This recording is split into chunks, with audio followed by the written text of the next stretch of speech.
Hey fam, I want you to like, share, and subscribe to our YouTube channel, youtube.com/Roland S. Martin. And don't forget to turn on your notifications.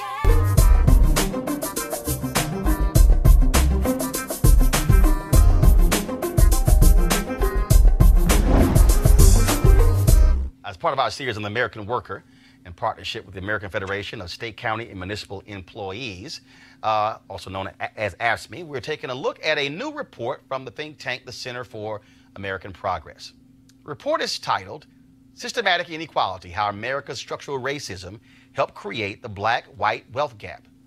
Key findings on the relationship of jobs to wealth. This is what it says, quote, persistent labor market discrimination and segregation forced blacks into fewer and less advantageous employment opportunities than their white counterparts. Thus, African Americans have less access to stable jobs, good wages, and retirement benefits at work.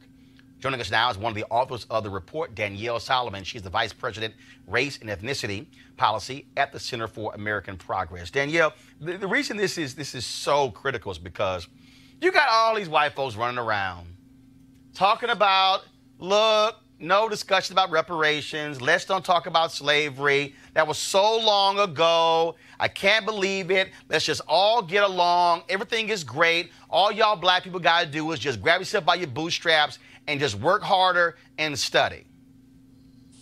That's what we keep hearing. Right. But that's actually not the case at all. This has nothing to do with individual behavior. This is all systematic, and that's what our report shows. And again, so when you say systematic, see, the problem I have with that word is when people hear it, they just think, oh, that's just so big and unwieldy. So break that down when you say systematic. Yeah, of course. So like you said, black people have long been told if you just get an education, if you just get a job, everything will be okay, if you play by the rules.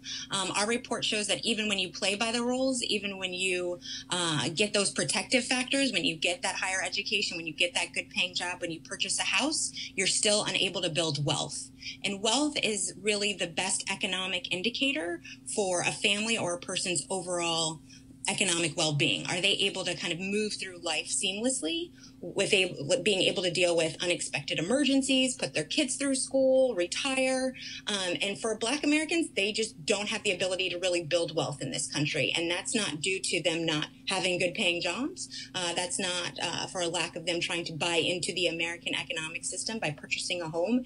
It's systems were not created to work to benefit them and provide equitable outcomes for Black people.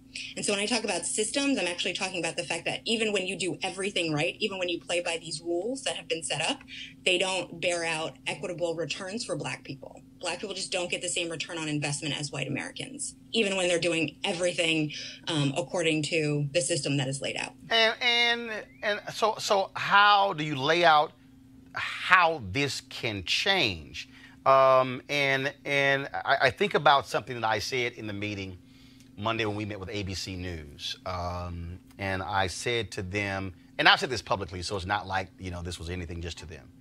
What I've said to other leaders in media, again, and publicly, I look at what John Landgraf did at FX Networks. He sent an email out, and he saw that 88% of their original series were directed by white men, even though white men make up 36% of the country. He said, wait a minute. He said, this is not the future of America. This is not the now of America. He said, we must change this. In 18 months, 57% of their directors who were directed their original shows were non-white men. One email that he sent out said, this must change.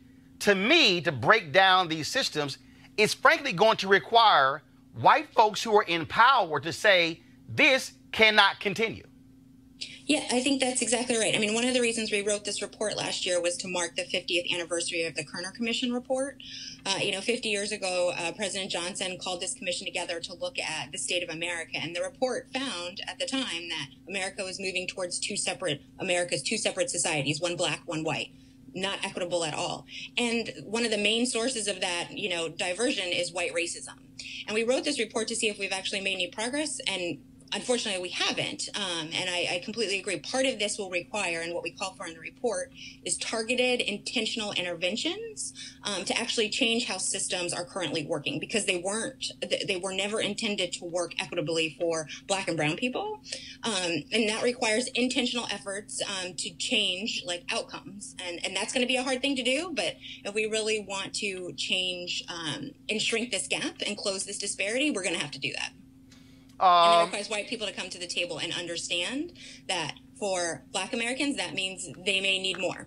And in fact, I got a phone call on Monday from a Black corporate executive who, in a major position in a major company in this country, who was frustrated, who was just upset, who was just, he said, I was at a meeting and I'm looking at my direct report, and it literally was a table of 8 white men. Now, he said 50% of the people who buy our product are women. And he said the last 7 hires were all white men.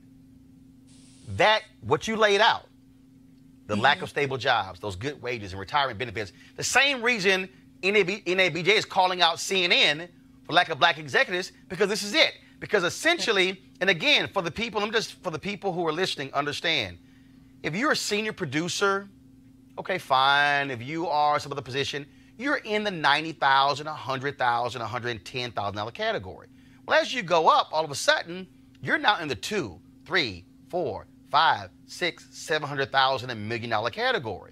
And so if we only get these jobs that are down here, and again, $100,000 is a damn good salary. But over the course of a decade, that's $1 million. But this white colleague over here, who in 10 years is making $500,000 a year, that means they have made $5 million in 10 years. $1 million in a decade, $5 million in a decade. And then so we talk about, yes, 401k, you can fully invest. You can sit here and give more. And so that quality of life, and in fact, that even changes the dynamic for that white executive's children. His children or her children are likely going to go to college without taking out loans. That parent is going to have the wherewithal to say, here's son, here daughter, here's a down payment on your home. Black person over here who's making 50 or 60 or 70 or 80 or 100,000, they don't have that kind of freedom, because more than likely they have college loan debt. They have other forms of debt as well. And so we have to just get people to understand that. And I got to say this here as well, Danielle, and I've heard this. Oh, they make enough. Yeah, and one of the things they actually say that. Right. One of the things I want to say also is that it's not just about like the income piece, right? You can have a very high earning job and not actually have any wealth at all, right? Right. One of the things we found in our report is that college educated Black families are actually more likely to have less wealth than non-college educated white families, right? So even college educated Black people who probably have a very good salary still don't have equal amounts of wealth, and that bears out because they are more likely to have higher interest rates on their mortgage. They are more likely to have higher interest rates on their credit cards or their auto loans due to predatory lending. We also know that if they actually sell their home, they are likely to get less of a return on investment compared to their white counterparts. And so it's not just about access to the jobs, even though that's a huge piece in increasing wages. It's also about how do we shore up civil rights protections to ensure that Black people aren't being targets for predatory lending. How do we ensure that more Black people participate in the market and have robust 401k plans? Right now, it's not as good as it should be. We also know that Black people are not playing in the market as much as they should. And that's because they don't have extra money to put aside. That's right. And then on top of that, we need to reduce debt for Black Americans. This is another big piece of the report where we talk about, the need to reduce the debt, even though we also know that Black people actually have less debt than white Americans. They just have higher interest rates on the debts that they own. And so it's a combination of a number of things to shrink this gap. It's not just one thing. All right, then. Danielle Solomon, I appreciate it. Thanks a lot. Thank you. Robert, you want to make a comment? Just a quick point for Danielle, that I'm a CAP alumni also. I was interned at Center for American Progress. Part of the issue is getting the the studies, getting the information down to the grassroots level, that we'll create these wonderful studies, these wonderful focus groups. We'll have a 20-page binder with a nice cover on it, and it will never get down to the street level, never down to the pastor, to the barber shop, so people can actually actualize that information. Well, first of all, it's not going to get down there because when you have mainstream media where black people are not making decisions, it's not going to get covered.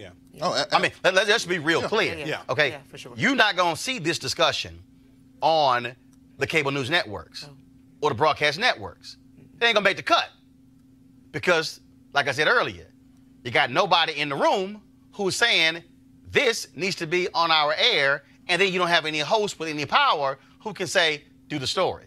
I mean, that's just the reality. Right. And even if it does get covered, it's, you know, a 2-minute snippet. I've watched programs. Oh, 2 minutes is a lot. It ain't going to be 2 minutes. It ain't going to be 45 seconds. It ain't going to be. That's about to say 30 seconds. Maybe 30. Maybe. 30 seconds. And have just been astounded thinking to myself, there's all of this coverage over something that's really, you know, high level that, while it is important, it is not something that really literally impacts the day-to-day American. But ain't gonna happen. Ain't gonna happen. All right, folks, back to our Roland Martin Unfiltered video in just one moment. Calling all HBCU alumni, students, and leaders enter the Ford Motor Company HBCU Mobility Challenge and win $25,000 for your school. Building on their long-term support of HBCUs, Ford is looking to improve mobility in HBCU communities through innovative solutions. The winning program will receive a grant up to $25,000 to implement their proposal. The deadline is near March 31st, 2019. Go to fgb.life, fgb.life for more information and to apply. Ford goes further in our community, and we certainly thank them for being a partner here at Roland Martin Unfiltered. Now back to your Roland Martin Unfiltered video.